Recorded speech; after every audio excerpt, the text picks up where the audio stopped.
Good evening. I'd like to welcome everyone to the August meeting of the Pitt County Board of Health. First of all, I'd like to start out, are there any public comments this evening? Okay, hearing none, we'll go on to our minutes of the previous meeting. Those have been distributed in advance, and I'd like to ask, are there any corrections or additions to those?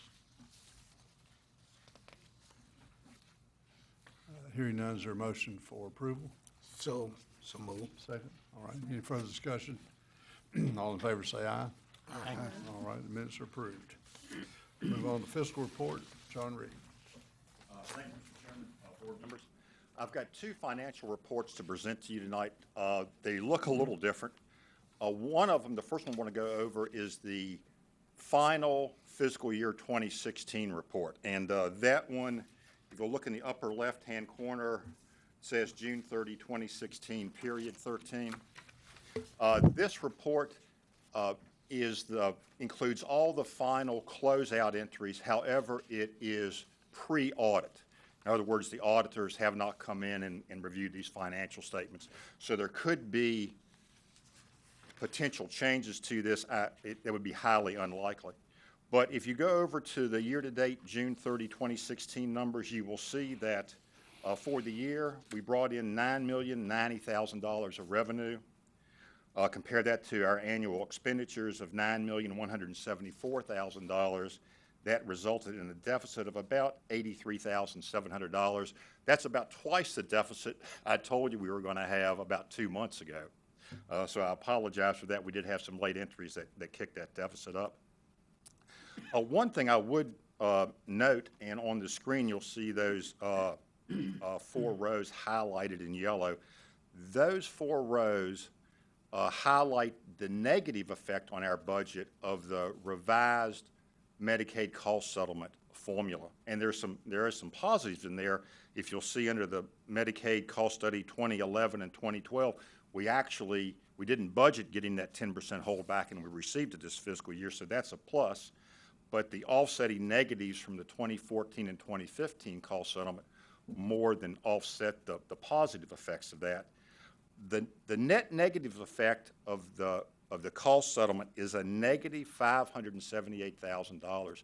So if the cost settlements had come in as we had anticipated, we would actually be adding about $490,000 through our fund balance to the county's general fund. The North Carolina legislature has appropriated about $14 million, I believe, in this upcoming fiscal year to help offset the negative effects of that change in the cost settlement formula. So hopefully, we will get the benefit of that this fiscal year. We went into the fiscal year with $1,797,000 in our fund balance. Once we reduce it by the $83,700, we're going into this current fiscal year with $1,713,000 in fund balance. So we're still have a pretty strong fund balance.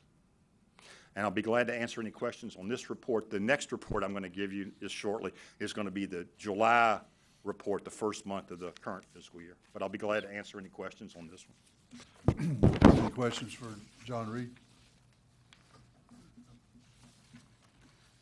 Let's see, we need to approve this, right? The report.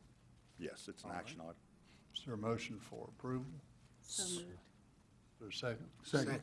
Any further discussion? All in favor say aye. Aye. Any opposed? All right. Your report is approved. Thanks, sir. The next report I want to present to you is the July 31st, 2016 report. This is the first month of our current fiscal year. Not a lot happens that first month. As you can see, if you go over to the year-to-date July 31, 16, we brought in $143,666 of revenue. That does not include the county appropriations, and you bump that against expenditures of $587,000, gives us a $443,000 deficit. However, when you take into account those timing items, and the largest one is the county funding, the 1 month of county funding, that deficit slides over to a surplus of about $76,000, which is about where we'd expect to be first month into the fiscal year. I will say We will probably increase that surplus in August. And then in September, because September has an additional pay period, 3 pay periods, we will probably, at the end of September, be in a deficit, and then we'll start building up that surplus until we get to March, where we have another 3 pay periods, and we'll eat into that deficit. And in theory, that's how it should work. Mr. Chairman, I'll be glad to take any questions on this report also. All right, thank you, John. Any questions for him on this report? And we need to approve this one as well, right? So move. Is there a second? Second. All right, any further discussion? All in favor say aye. Aye. Any opposed? Okay, report's accepted. Thank you. Thank you. Okay, if there's no other old business, we'll move on to new business, and we'll start with the CD annual report. That's going to be given by Kimberly Hardy. Good evening, Chairman and members of the board. Again, my name is Kimberly Hardy, and I'm the Communicable Disease Supervisor. And tonight, we will share the report with you with our communicable disease nurse, Jessica Heath.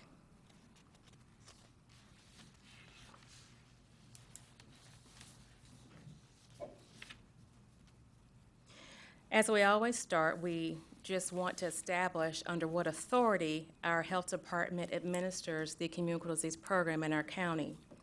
The North Carolina General Statutes, Chapter 130A, Article 6, empowers our local health department to execute the communicable disease actions that include investigation of causes of infectious, communicable, and other diseases, exercising quarantine authority, and isolation authority pursuant to General Statute 130A-145, to enforce the immunization requirements of Part 2 of Article 7 of this same chapter, and also to examine and investigate cases of venereal disease and tuberculosis and rabies. The objectives of our communicable disease program is to control the transmission of communicable diseases with appropriate prevention and treatment interventions, to detect cases of communicable disease in the community, to monitor the incidence of new communicable disease cases, surveillance of reportable communicable diseases via paper-based and the NCEDS system environments, and prompt investigation of communicable disease cases and outbreaks. In addition, we implement control measures, provide treatment and or referrals to prevent disease after exposures, and provide health education to the community to enhance disease control efforts. And lastly, we maintain communication between public health agencies, private physicians, hospitals, and occupational infection control personnel, and we maintain a 24-hour communicable disease response and reporting line for healthcare providers. Jessica will now go over our diseases that were confirmed for 2015. Good evening. My name is Jessica Heath. I'm the communicable disease nurse for the Pitt County Health Department. This first slide goes over the confirmed cases of all communicable diseases that I investigated in 2015. And as you can see, the majority of those are from bacteria that are thought to be foodborne. But we also did have the opportunity to investigate not so common ones such as dengue. This slide goes over the hepatitis B cases that I investigated and closed.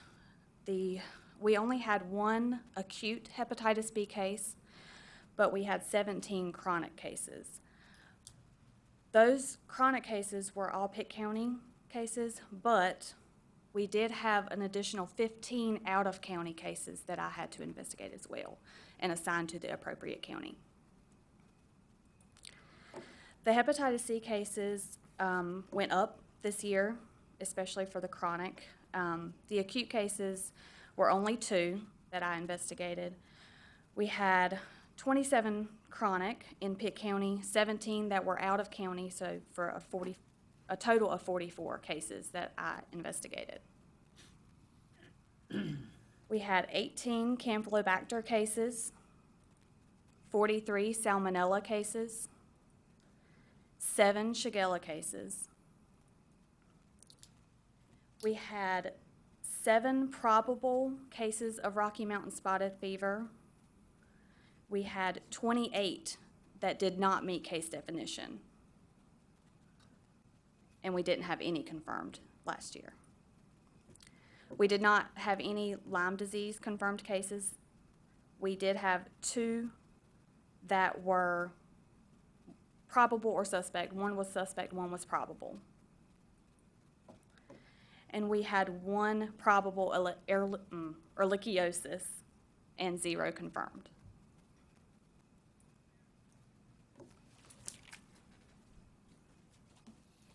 Okay.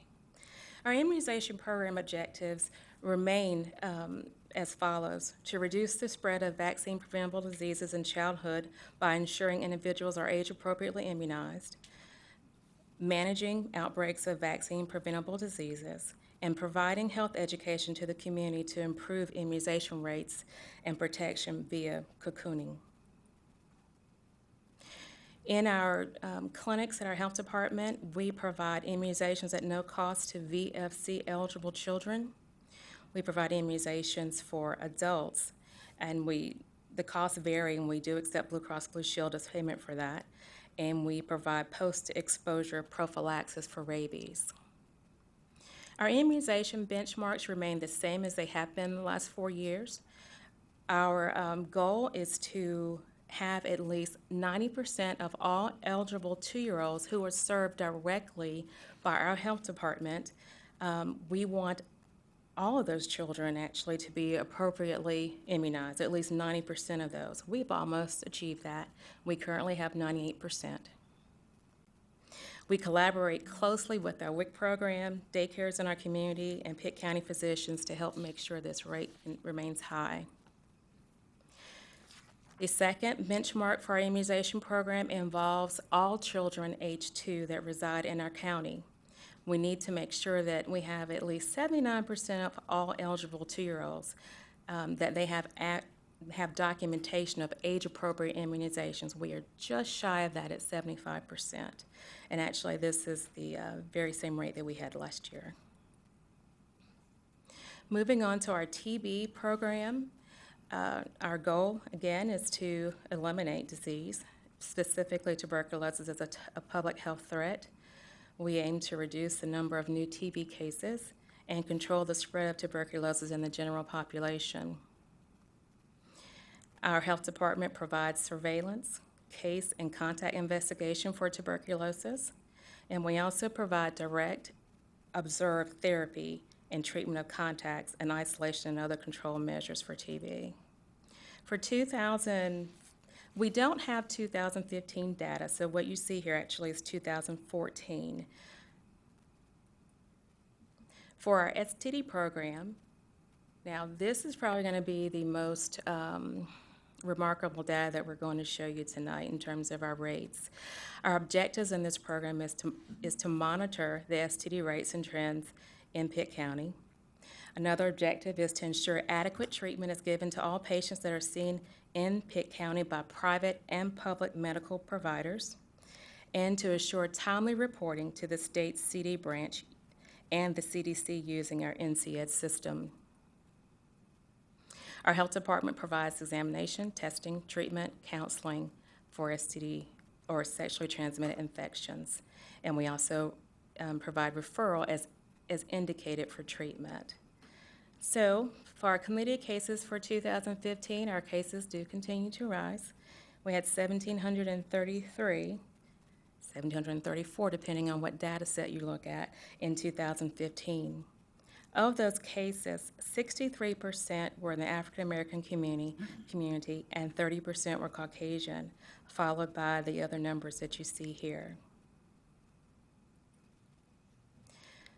By gender, 77% were female and 23% were male.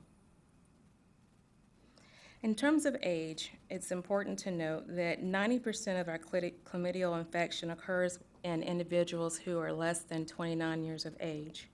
You can see that we had 819 in the 25 to 29 age range and 234 in the 20 to 24. And less than 19, we had 500. Our gonorrhea case counts for 2015, 493, and that is an increase. The incidence in regards to ethnicity is still predominantly African American. 46% are male and 54% are female. In terms of age, again, that age range, less than 29 years of age, bears most of the burden of this disease. 80% occurs in individuals less than 29 years of age. HIV services. The Pitt County Health Department provides syphilis and HIV test counseling, follow-up, and referral for those who test positive. We provide investigation of disease control measure violators and HIV and syphilis partner notification services. Our cases in 2015 have a slight decline of 33 for 2015. That brings us to a cumulative case count for Pitt County of 938 cases. For AIDS in 2015, we had a total report of 9, which remained steady from 2014. Syphilis cases. This has been, I think, probably widely publicized among public health professionals that our syphilis rates have increased in the last several years, from actually 2013 up. We had 31 cases of primary and secondary syphilis in Pitt County and 18 early latent. So our communicable disease focus over the last few years we've shared with you is to improve access to care, to involve our community in brainstorming and developing initiatives to decrease the communication or spread of communicable disease in our community, and to improve access to care by having our walk-in clinics twice a week. And our focus is now decreasing patient wait times and continuing to increase access to care. Factors that impact our effectiveness of our communicable disease efforts remain the same. It takes the community to work together to address this issue, to ensure easy access to quality health care, timely access to quality health care, and increase community awareness and education regarding existing and potential health threats, and ways to improve our own personal health behaviors to decrease our risk. I just wanted to list, every year I list our communicable disease staff, and there is one less member this year. We lost one employee this year, Diane Scribner. Does anyone have any questions for Kimberly? I do. What's the difference between chronic and acute? Chronic, acute is when they just are tested and they were not aware that they had symptoms or had the disease and they have symptoms. And chronic, they have been diagnosed for some time. For hepatitis B and hepatitis C you're speaking of, is that right? Yes. And why is that you don't have data for TB in 2015? You do for all the other things. That's a wonderful question. In 2015, across public health, we have experienced a decrease in nursing staff. Unfortunately, that has also touched our consultants, and we are down to 2 TB consultants for our state, 2 nursing TB consultants for our state. So we have not had our 2015 assessment yet, and that is why we don't have those numbers. Okay, thank you. Mr. Colson, just adding to that, it is not our department. It's the state staff that's short right now. They've got 2 consultants covering the whole state, one in the east and one in the west, and they just haven't been able to get the data done. Surely with 9.8 million people, that's enough, isn't it? Afraid not. Well, thank you very much for your report. I can tell you that we're also working very hard at Violet Medical Center in our minor and major emergency departments to, when we evaluate patients that have or suspect for sexually transmitted diseases, to go ahead and communicate with them following many of them leave the emergency department before their results are back, because even though we have more rapid tests, they're not that rapid. So many of them leave not knowing the results. So we try to get those either back to see us, to their private physician, or to the health department. And that's a big challenge, and we're working on ways to try to improve that. So we hope that we'll have more of our detected patients in your clinics Yes. as the year goes along. Thank you. Anybody have any other questions, or? Okay, let's see, our next one is Zika virus and mosquito surveillance and control. Dr. Yeah, Morrow I wants would to just introduce- introduce that while Jim's getting ready. There's been a whole lot of attention, I'm sure y'all have all seen the media coverage on Zika recently because of, really because of two things, the Summer Olympics in Rio de Janeiro, where Zika was really, had a huge outbreak in the last year, and then just last week, the spread of the virus in southern Florida with endemic cases with mosquitoes down there.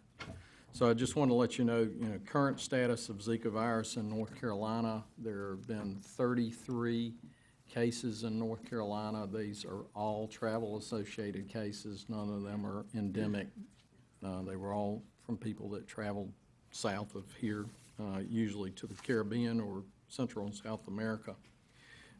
United States has 1,818 cases so far.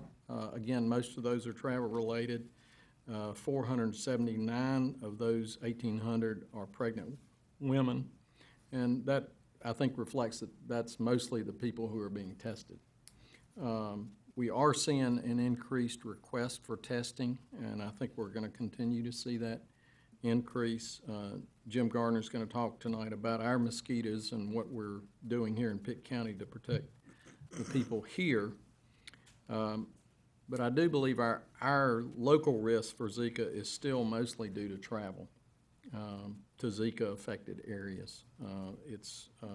Our mosquitoes are different. We don't have the Aedes aegypti mosquito that South Florida has and some other places have. That's the same mosquito that they have in South America that's affected so many. And I also just want to remind people to remember that most people infected with Zika do not get sick.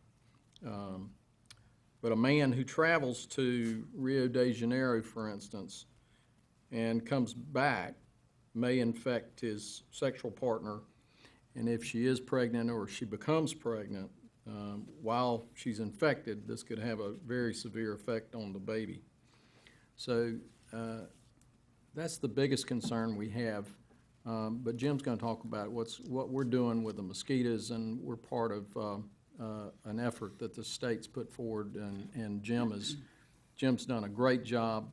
He's really, a lot of counties don't have somebody like Jim, and I think we're very fortunate that we have somebody that understands mosquitoes, knows the science and the public health aspects of mosquito surveillance, and he works well with our state partners as well as university and other folks. So Jim, please. Okay. We'll start, I showed this picture earlier in the year to the county commissioners. Looks like a pretty little pond. That's not a pond, that's rainwater. It's in a little bowl area out in the county. There's no inlet or outlet. That's all rainwater, and it had to dry up. It was absolutely full of mosquitoes. Fortunately, when we find them like this, we can treat them and basically get 100% kill, because you can treat them when they're in the water. You don't have to worry about trying to get the spray to hit them. But let's talk about Zika and what we're doing as far as surveillance in the county. The North Carolina Surveillance Project for 2016, we're in the Eastern group. There's 3 groups. There's a group coordinating with ECU, one coordinating with NC State, and one coordinating with Western Carolina.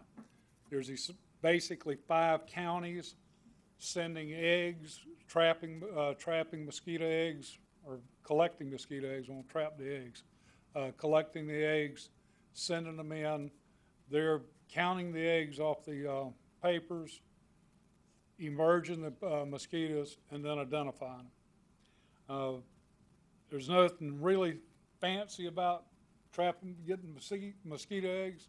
That's a ovo-trap. And all it is a plastic cup, little piece of paper, fill it full of water, and set it out there, and we'll go back each week and pick that cup up. I have 12 of them around the county. We have got as many as 900 eggs in 1 week out of one of these cups. So, you know, right now, to date, we've collected and reared approximately 12,000 eggs from 309 trap sets. And this is the overcup trap. We'll be running these until the 80s albopictus season ends sometime in October, when we first get our first cold snap that will actually knock that particular mosquito down. In addition, we're setting CDC light traps at problem locations each week and identifying trap species.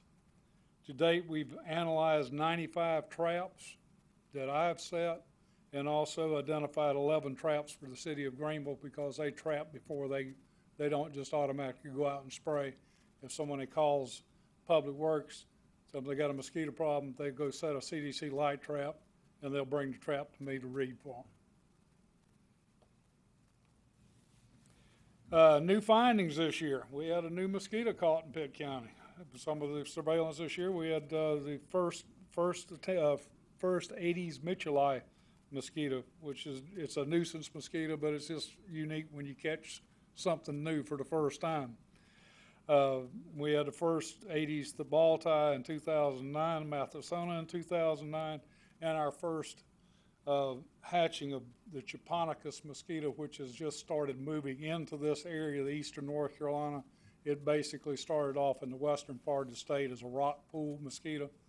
It likes a little deeper water. It's very similar to the albopictus, but it does like deeper water. It wants a bigger bucket. Albopictus is perfectly happy with this. Japonicus wants something like a horse trough or something like that. So, but it's a daytime biter. So it's in that same group of mosquitoes that causes the most angst for most people that are out during the day, which of course is the albopictus mosquito, and now Japonicus as it's moving into the area. Preventive measures that I try to talk about every place I go, and I've had about 15 community meetings so far this year. I've got 2 more on the schedule, and a couple that I know are being set up. But the thing we really need to keep in mind is tip and toss. If you look around the county, you see all the trash, and this is just 1 cup. And we're talking about, my surveillance tonight, we're talking about 12 cups.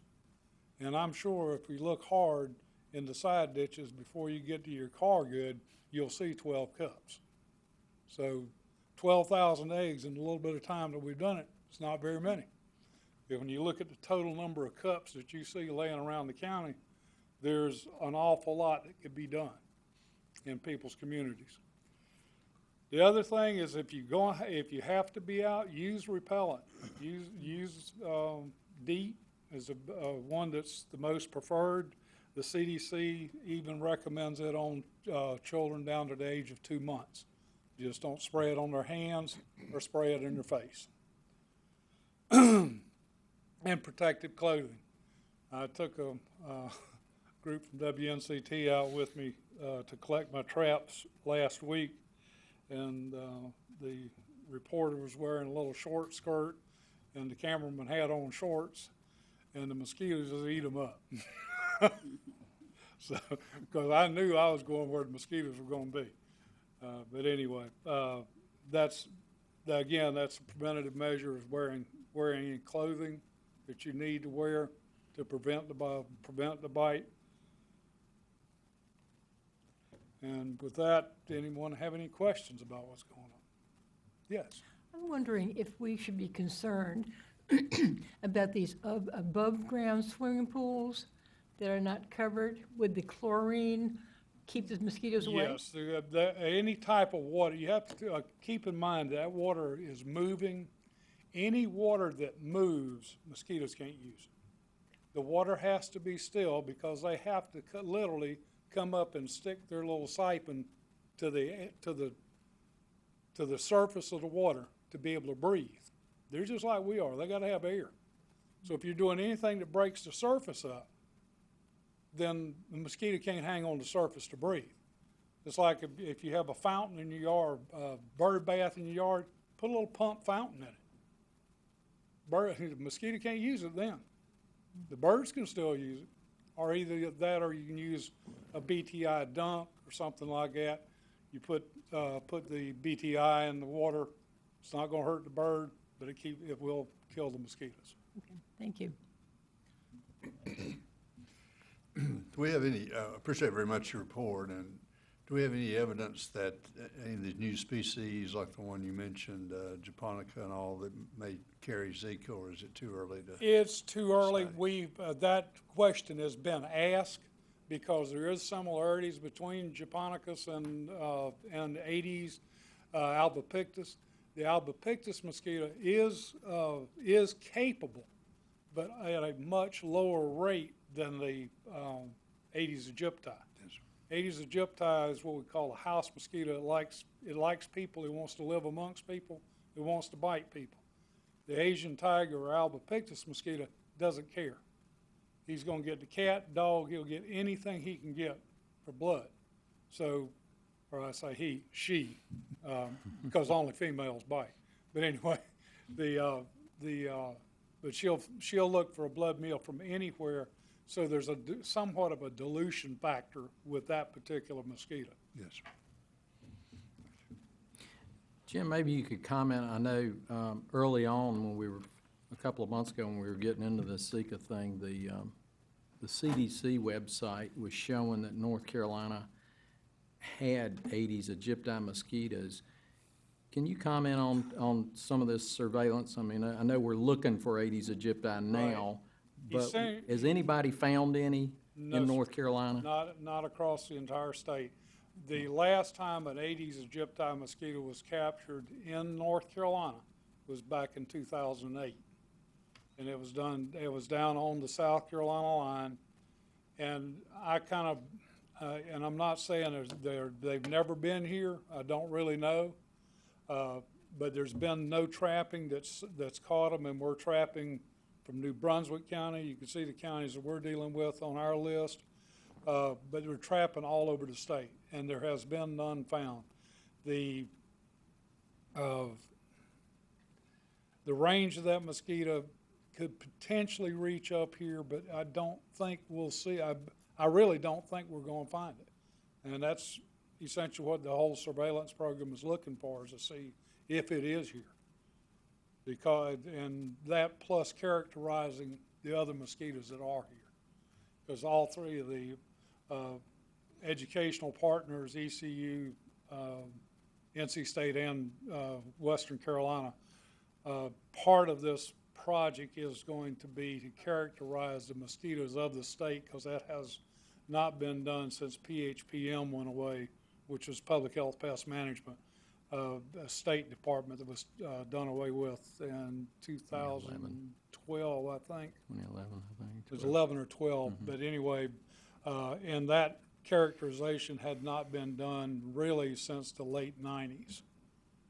So, but that's going to be put back together and will be published at some point later this year or early next year. What is the range for the Aedes albopictus? That's another good thing about Aedes albopictus, and everybody says, well, why would we have less of a chance of getting it here? The Aedes albopictus and the Asian aegypti, Aedes aegypti, both are poor flyers. They fly 100 to 200 yards from where they're bred, which if you think about the population density in Pitt County, there's a whole lot of area here, but really not that many people like you have in Rio. Which everybody says, what about Rio? What's going on there? What makes it different? Well, the population density is one thing. They don't use screens. They don't have air conditioning. And their water system is a cistern right outside the door. So they basically are living with the mosquitoes right there with them. And the population density, I forget what it is, but it's thousands of people in just a square mile. So if you got a mosquito that can't fly but 100 to 200 feet, and you're 500 foot from your neighbor, even if he gets Zika and you don't walk into his house, your odds are very low that he would get to you.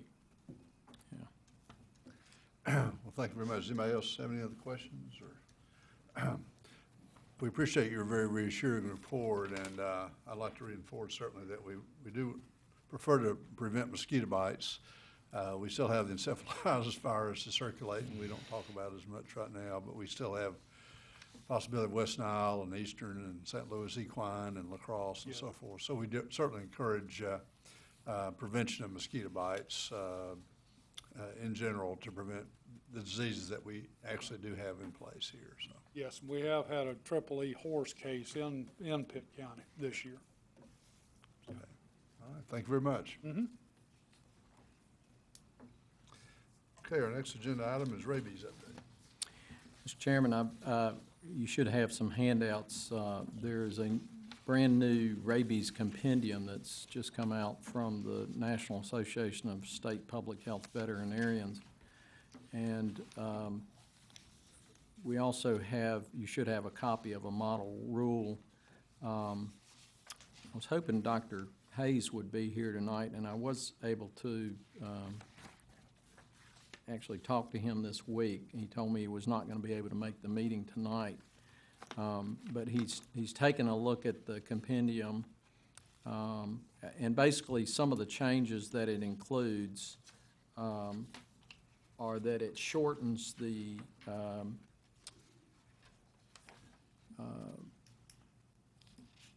quarantine period for dogs and cats when they are exposed to rabies from 6 months to 4 months. It's one of the big things. And the other one is it also allows us to start using serologic testing to see if a dog actually is immune, a dog or cat, is immune to rabies. That's been a problem in the past, is that we didn't have that option, and so a lot of these animals had to be kept for 6 months if they were exposed to rabies and you weren't sure that they were vaccinated and you couldn't prove it. And you can imagine, paying a veterinarian to keep your animal for 6 months. It could be very expensive. So a lot of animals actually were destroyed because it just wasn't an option. So I think with this, we'll see fewer animals that get unnecessarily destroyed. It still is critically important for folks to keep up with their rabies vaccinations, though I can't overstate that enough. We are seeing, continue to see rabies in particular the wildlife populations, the raccoons, the foxes, and bats. Bats are the worst in terms of transmitting it to humans. Almost all cases in the United States of rabies that humans get in the United States has been from bats. But it's still important that our dogs and cats and ferrets and other animals get vaccinated that can, and we still have a lot of people who do not keep their dogs and cats in particular up to date. So I did also talk with Michelle Whaley, who's Director of Pitt County Animal Control. She's reviewed the compendium, is happy with the changes. What I would recommend, Mr. Chairman, is take a look at the information I brought you tonight, but I think it would be really good to have our veterinarian, Dr. Hayes, present to get his perspective, and so I would suggest maybe that we table this issue until next month when Dr. Hayes can cover it, and you will have more time to review it. Okay. To look at it. Do I have any disagreement with that? Okay, well, let's go ahead and do that. We'll bring it back next month. Thank you. Okay, if there's no other new business, Health Director's report. Just 2 items under my report, Mr. Chairman. pass these down.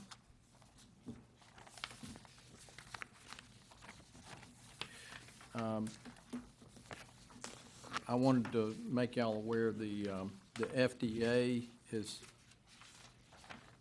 put into effect a extension of authority on tobacco products that includes electronic cigarettes, cigars, and hookah, and that rule actually went into effect yesterday. So what this will require is that all new tobacco products will have to be reviewed by the FDA, and this should prevent claims of misleading claims by tobacco product manufacturers.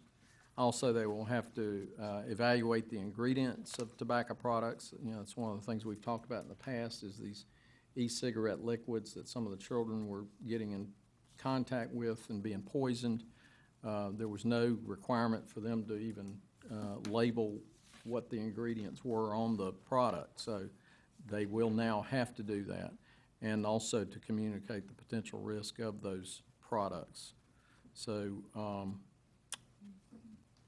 we're still in conversations with the state to see exactly how this is going to impact North Carolina and particularly Pitt County, but I think it's a positive step in terms of protecting folks. It also outlines that persons under the age of 18, which is already a law in North Carolina, and included e-cigarettes, but in other states it made sure that people under 18 could not purchase tobacco products, and it requires a photo ID. It also restricts those products from being sold in vending machines, and restricts the distribution of free samples of those products also. So I think this is a positive thing for public health. And the other thing I just wanted to make you aware of is we got notice today from North Carolina Department of Public Health about a case of measles in Wake County. That's the handout I just passed out. This was a young male that had been to Europe in the end of July, came back with a rash. And I thought the impressive thing here is you can see during his infectious period, he potentially exposed people at these locations in Wake County, including the RDU Airport, the YMCA, North Carolina State University, credit unions, urgent care centers, and it just is a great example of how quickly a case that comes back in, no matter where it comes from, of a respiratory spread disease like measles gets around, and all the work that the public health department has to do when that happens, from the time they land at the airport until you get them isolated, there are a lot of people that people come in contact with. So, and I'm sure there's probably some on here we don't even know about. So it's a lot of work for just even a single case of measles.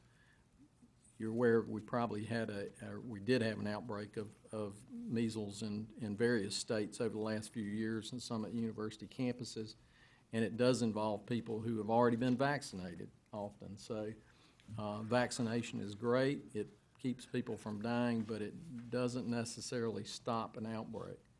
And so we've got to have our guard up, and I've already sent this out to the physicians in Pitt County to make them aware that if somebody was in the RDU airport that day when this fella came through, they could certainly have brought it back to Pitt County, and so we got to keep our guard up and be careful with these types of diseases. And that's all I have, Mr. Chairman. All right, thank you. Is there any other business this evening? Hearing none, is there a motion for, let's see, one more thing. We're all set for next month at the health department, right, for the next meeting? Okay. All right, well, hearing no other new business, is there a motion for adjournment? So moved. So moved. For a second? Second. All in favor, say aye. Aye. Any opposed? Okay, we're adjourned. Thank you very much.